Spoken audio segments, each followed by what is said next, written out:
दो तीन संगठन के लोगों ने वहां दिल्ली मार्च किया।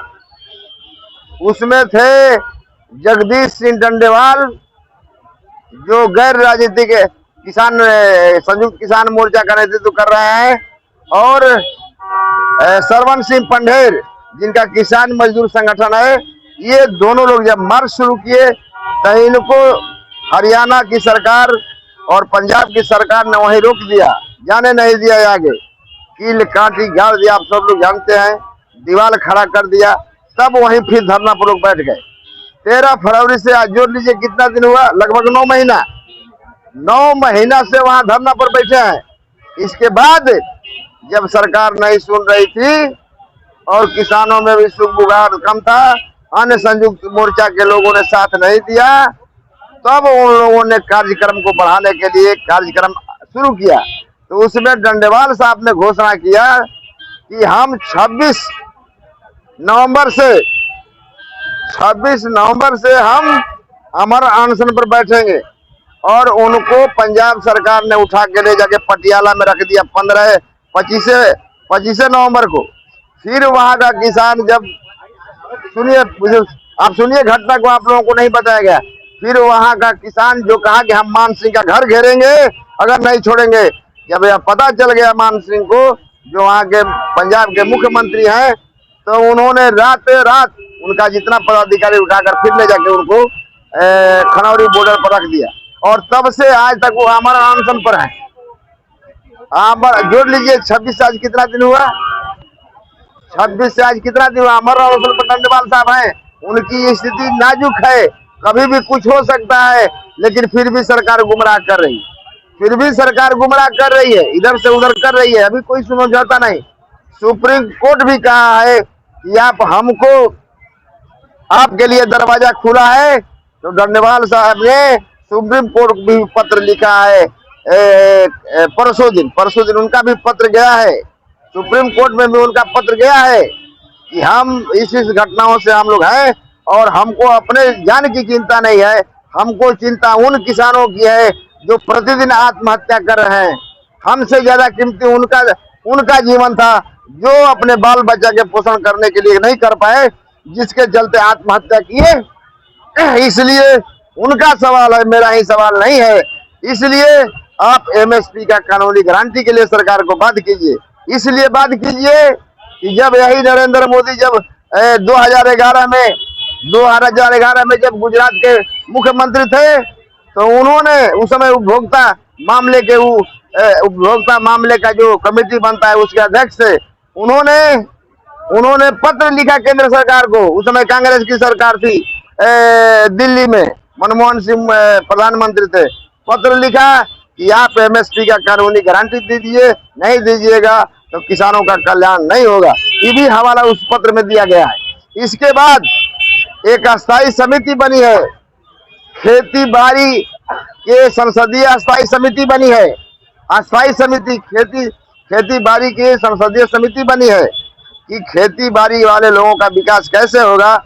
उसने भी रिपोर्ट दे दिया, सितंबर में ही उसने रिपोर्ट दिया था। इस साल सितंबर 2024 में उसने रिपोर्ट दिया कि एमएसपी की कानूनी गारंटी मिल जाएगी, तब जाकर किसानों का कल्याण होगा और देश का भी कल्याण होगा और देश का भी विकास होगा और देश की आर्थिक स्थिति मजबूत होगी। जब किसानों के पास क्रय शक्ति बढ़ेगा, तब जाकर देश की स्थिति मजबूत होगी। इसलिए हर हालत में इसका एमएसपी का कानूनी गारंटी मिलना चाहिए। और वह सुनिए, आप लोग ध्यान से, एमएसपी का कानूनी गारंटी 21 सांसद सदस्य में है, 31 और सब दल के हैं, पक्ष विपक्ष सबके हैं। सब लोगों ने सर्वसम्मत से फैसला किया है। उसका रिपोर्ट परसों दिन उसके जो अध्यक्ष हैं चरणजीत सिंह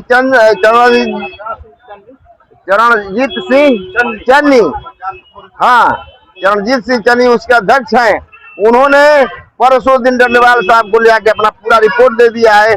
उस रिपोर्ट के अध्ययन करने के बाद एक रिपोर्ट का जब अध्ययन हुआ, उसमें लिखा हुआ है कि 31 सांसदों ने सर्वसम्मत से कहा कि एमएसपी की कानूनी गारंटी दिया जाए और ताकि किसानों को किसी तरह की परेशानी नहीं हो और देश भी विकास करेगा, देश की आर्थिक स्थिति मजबूत होगी, उन्होंने लिख के दिया। यही मैं आप लोगों को बताना चाहता था कि इस तरह का देश में चल रहा है। और अभी बात तो बहुत है, लंबा हो जाएगा। आज चौधरी चरण सिंह का जन्मदिन भी है और आज इसको किसान दिवस भी घोषित किया गया है। देश के केंद्र सरकार द्वारा इनका जन्मदिन को किसान दिवस के रूप में मनाया जा रहा है। हम लोग भी मना रहे हैं, हम लोग इनका सम्मान करते हैं और इस किसान दिवस का भी सम्मान करते हैं। लेकिन चौधरी चरण सिंह जो किसान नेता थे, किसान नेता का मतलब हुआ कि जो सत्ता में नहीं थे, आंदोलन करते थे जिन जिन समस्याओं को लेके, और जब सत्ता में आए तो उन समस्याओं को समाधान इन्होंने किया। यह उत्तर प्रदेश के मुख्यमंत्री भी रह चुके हैं। इन्होंने जो आंदोलन करके किसानों की समस्याओं को उठाया था, जब इस सरकार में आए तो उन समस्याओं का समाधान भी किए। और जब जनता दल की सरकार बनी 1978 में, तो केंद्र में मंत्री भी बने थे, उप प्रधानमंत्री बने थे। और इन्होंने उस समय जो देश का पहला बजट बना, उसमें किसानों पर खर्च करने के लिए 39% का प्रावधान रखा था बजट में। जब किसानों पर खर्चा ही नहीं होगा, 39% का प्रावधान रखा था। और वह जब किसानों पर खर्च होगा तभी ना विकास होगा। इसके पहले जब देश हम लोगों का आजाद हुआ था, थोड़ा सा मैं आपको पीछे ले जाना चाहता हूँ। जब देश आजाद हुआ था तो उस समय अटल बिहारी नहीं, उस समय सरदार वल्लभ भाई पटेल देश के उप प्रधानमंत्री थे और गृह विभाग भी उनके समय था। तो उन्होंने भी बजट में, पहला बजट जो देश का बना 1950 के बाद, उसमें 40% उन्होंने कहा कि किसानों पर खर्च होगा, गांव पर खर्च होगा, कृषि पर खर्च होगा, तब जाकर विकास होगा। लेकिन दुर्भाग्य कहिए कि वो जिंदा नहीं रहे, उनकी मृत्यु हो गई। और मृत्यु के पश्चात अगला साल जो बजट बना उसको उलट दिया गया। किसानों पर खर्च हो गया 15% और उद्योगपतियों पर खर्च हो गया 45%। और वह क्रम घटते घटते आज आ गया है कि 3% भी कृषि पर खर्च नहीं हो रहा है। सरकार नहीं कर रही है, प्रतिदिन घटा रही है सरकार। और उसी संसदीय समिति की रिपोर्ट में आया है, संसदीय समिति की रिपोर्ट में, अभी जो हाल में जो संसदीय समिति बनी थी, जो 4 साल पहले से बनी थी, जिसका रिपोर्ट आया है, अभी यही बनवाए, क्या कहते हैं, नरेंद्र मोदी की सरकार में यह संसदीय समिति का गठन हुआ है। और उसका रिपोर्ट आया है, उसने दिया है लोग कि किसानों की आमदनी बढ़ी है। उसमें आया था कि किसानों की आमदनी बढ़ी है, 8,000 कुछ रुपया किसानों की आमदनी थी 2017-18 में। आज 2021-22 में बढ़ के 12,000 कुछ रुपया हो गया है। लेकिन आमदनी खर्च भी दिया है कि खर्च जो था उसका जो खर्च था, जो 6,000 कुछ रुपया था, जो 2022-23 में बढ़ के 8,000 कुछ रुपया हो गया है। जब अनुपात निकाला गया कि आमदनी कितना बढ़ा, आमदनी बढ़ा 56% और खर्च बढ़ गया 69%। अब जोड़िए, किसान का आमदनी बढ़ा 56%, खर्च बढ़ गया 69%, तो कौन ज्यादा हुआ? हम जितना आमदनी में उसे ज्यादा तो हम खर्च कर देते, हमारा खर्च हो रहा है, तो किसान तो घाटा में है, मुनाफा कहाँ है? इसलिए यह संसदीय समिति की रिपोर्ट में भी है, मैं आपको बता देता हूँ, और आप ऑनलाइन भी देख सकते हैं, यह संसदीय समिति की रिपोर्ट में है। इन सवालों को आप किसानों के बीच में रखिए। और मैं आप तमाम लोगों से यह भी आग्रह करना चाहूंगा कि हम लोग आज 1 महीना 13 दिन तो धरना पर बैठे हैं। आप तमाम किसान साथी जो हैं, अगर आपको लगता है कि कदवन जलाशय आपके हित में है और एमएसपी की गारंटी आपके हित में है, तो आप आंदोलन को साथ दीजिए, आंदोलन को मजबूत कीजिए और भारी संख्या में इकट्ठा होइए। और नहीं, आपको नहीं लगता है कि हमारे हित में नहीं, तो आप घर बैठे, उससे हमको कुछ जाना नहीं है। लेकिन हम आप तमामों से यही अनुरोध करेंगे कि यह किसानों के लिए जीवन मरण का सवाल है। अगर अंग्रेज यहाँ नहीं होता, अंग्रेज अगर इस नहर को नहीं बनाया होता, तो मैं नहीं समझता था कि आजादी के बाद यह नहर बनती और हम लोगों का यह इलाका जो जंगली झाड़ था खुशहाल है, यहाँ के किसान होते, खेती बाड़ी करते और उसकी आर्थिक स्थिति कुछ ऐसी होती कि कम से जिंदा रहता, खा पी लेता है और कुछ कर भी लेता था। अब तो स्थिति बद से बदतर हो गई है। और यह स्थिति 10 साल पहले से हम तमाम लोग देख रहे हैं कि नहरों में पानी कम हो रहा है। आप लोग भी अनुभव किए हुए हैं। चंपा कल जो आप गलाए थे पहले, वह सूख रहा है। ट्यूबवेल आप जो चलाते हैं उसका पानी नहीं गर्मी के दिनों में मिलता है नहीं मिलता। यही संकेत है कि आप जूझने जा रहे हैं। अगर आप किसी के पास पैसा होगा, अगर वह समरसेबुल भी चलाएगा तो सरकार उसको खेती करने नहीं देगी, कहेगी कि आपको समरसेबुल नहीं चलाना है, आपको खेती नहीं करना है, आपको पीने के लिए पानी छोड़ना है। और यह स्थिति हो गई है। यही हम लोगों के जिला में कोजस में हुआ था और यही स्थिति आपको औरंगाबाद में भी हुआ था और दिनारा में भी हुआ था। पुलिस आई और खेती करना रोक दी। और हम तो गए थे रथ लेकिन 2021 में नालंदा में, वहां के किसानों ने हमसे बताया कि हम लोगों को भी सरकार आती है और खेती करने नहीं देती है, रोक दो, खेती नहीं करना है, पानी पीने की ये नौबत है। इसलिए उससे बचने के लिए हम लोगों को आवश्यक है कि कदवन जलाशय निर्माण के लिए हम लोगों को सारा काम छोड़ के इसमें लगना चाहिए। और नहीं लगिएगा तो फिर इसका दायित्व आपके ऊपर होगा, हम लोगों के ऊपर नहीं है। हम लोग तो कसम खा के आज समूचा दुख सहते हुए आए यहाँ हम लोग बैठे हुए। एक महीना 13 दिन से हम लोगों की भी आर्थिक स्थिति कमजोर हो गई है। अब हम लोग किस तरह से जी रहे हैं, किस तरह से बैठ रहे हैं, खाने पीना से लेके तब देख रहे हैं। यहाँ टेंट नहीं है, टेंट चुरा के ले गया, नहीं तो हम लोग टेंट लगाते। और आप तमाम साथी लोग आए हैं, देखिए हम लोग की स्थिति दरी नहीं बिछाने के लिए। एक पैसा था तो हम लोगों ने टेंट अथू खरीदा, अभी खरीदा, धीरे धीरे हम लोग खरीद रहे हैं। और यही चाहेंगे कि साथी जो हमारे किसान संगठन के लोग हैं जो आए हैं, उन लोगों को भी सहयोग करके यहाँ क्या दिक्कत हो रहा है उनको देख के इसमें लगना चाहिए कि टेंट कैसे गड़ाएगा और दरी का इंतजाम कैसे होगा। और इसके बाद इसमें की जो भी जरूरत हो टेंट बनवाने में, उसमें हम किसान संगठन के साथियों को कहते हैं जो हम लोगों के साथ से आज 10 साल 5 साल पहले से आए, उन साथियों से मैं कहता हूँ नए साथी आए हैं, उनकी इच्छा पर है, वो जो चाहे कर सकते हैं। हम लोगों को तो इच्छा पर है, जो भी चाहे, अगर इच्छा हो, अगर कुछ है तो सहयोग भी कर सकते हैं, बाद में भी आके कर सकते हैं। लेकिन आवश्यक है, अगर आंदोलन चलाना है और आप लोगों को लगता है कि ये आवश्यक मुद्दा हम लोगों के लिए है, तो केवल अकेले लड़ के हम लोग पार नहीं लग सकते हैं। हम मर जाएंगे लेकिन पार नहीं पाएंगे, फिर आपको भुगतना पड़ेगा। लेकिन अगर आप चाहते हैं कि हम लोगों के ही जीवन काल में यह परियोजना शुरू हो जाए तो आपको लगना पड़ेगा। और आप नहीं जानते हैं, मैं बता देता हूँ आपको, इस परियोजना में 49 करोड़ रुपया खर्चा हो गया है, पता नहीं कहाँ गया, कागज पर केवल काम चल रहा है। 2018 में नीतीश कुमार आए थे बिहार के दौरा पर और गए भी थे नौहटा ब्लॉक के मठियाव जो है कदवन जलाशय के पश्चिमी छोर पर है। उन्होंने गए और उनके सारे साथ उनके बहुत से इंजीनियर थे, अन्य लोग, सब लोग थे। उन लोगों से उन्होंने वार्ता की और कहा कि हम इसका पुनरीक्षित पराक्रमण चाहते हैं, क्योंकि यह पराक्रमण जो है 1990 का बना हुआ है और इतने समय में बहुत वृद्धि हो गया है। तो उन्होंने जिस कंपनी को दिया बनाने के लिए, इस पराक्रमण को बनाने के लिए, उसमें 15 करोड़ रुपया नीतीश कुमार खर्चा किए हैं। वह पैसा कहाँ गया? वह पैसा तो हम किसानों का ना है, आम आदमी का है। पैसा चला गया, काम कुछ नहीं। जाइएगा, जाके देखना चाहते हैं तो आप लोग देख सकते हैं। 1 जनवरी को आप लोग पिकनिक भी बनाते हैं, जाके वहीं मना लीजिए। अगर कदवन देखना चाहते हैं तो नहर के पूर्वी छोर पर है, आपको बारून से होके जाना पड़ेगा।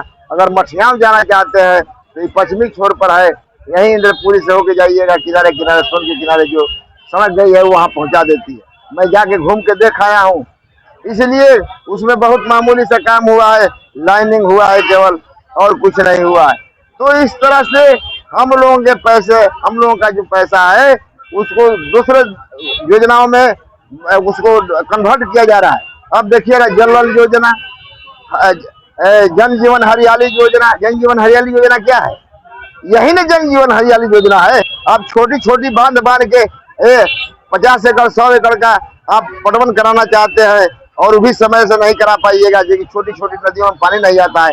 और इतना बड़ा विशाल सोन नदी है, इतना विशाल सोन नदी से जो नहरों का जाल बिछा हुआ है, 10 जिला के लोग खेती करते हैं और उतने लोगों के जीवन में लाखों करोड़ों किसानों के जीवन मरण का प्रश्न है। यह जल जीवन हरियाली अगर इसको पूरा किया जाएगा तो जल जीवन हरियाली तो है अपने आप आ जाएगी। तो इसलिए मैं आप तमाम लोगों से अनुरोध करूंगा कि अगर आपको लगता है कि हमारा जो हम करते जीवन बना रहे हैं वही बहुत जरूरी है तो कीजिए, उसमें मेरा एतराज नहीं है, लेकिन वह जरूरी है, लेकिन उसके अलावे यह भी जरूरी है। और आप लोग बहुत से किसान हम लोग से मिलते हैं, उदाहरण देते हैं कि यहाँ पंजाब हरियाणा के जैसे संगठन नहीं है। कौन बनाएगा संगठन? आपके जैसे मुर्दे लोग जो कहते हैं तो कहने की आवश्यकता ही नहीं है। जब आपको लगता है कि पंजाब हरियाणा के किसान इतना तन मन धन से लगे हुए हैं तो आपको तो लग जाना चाहिए। तब आप उदाहरण दीजिए कि देखिए मैं लगा हूँ, पंजाब के किसान भी ऐसे कर रहे हैं, हम भी लग गए हैं। यह लोगों को बताइए और जो समझते हैं वह उनको आना चाहिए, और नहीं तो हम यही समझेंगे कि आप मुंह का भाव ले रहे हैं, आप जो संगठन लड़ रहा है उसको भी आप कमजोर कर रहे हैं यह शब्द करके।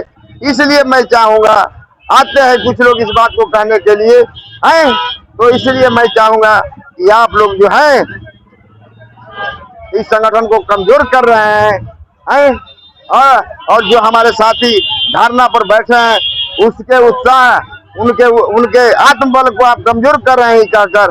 अगर आप चाहते हैं कि आपका कल्याण हो, आपके इस क्षेत्र का कृषि का विकास हो, तो आपको तन मन धन से लगना होगा, और नहीं लगिए तो जी कभी संभव नहीं है।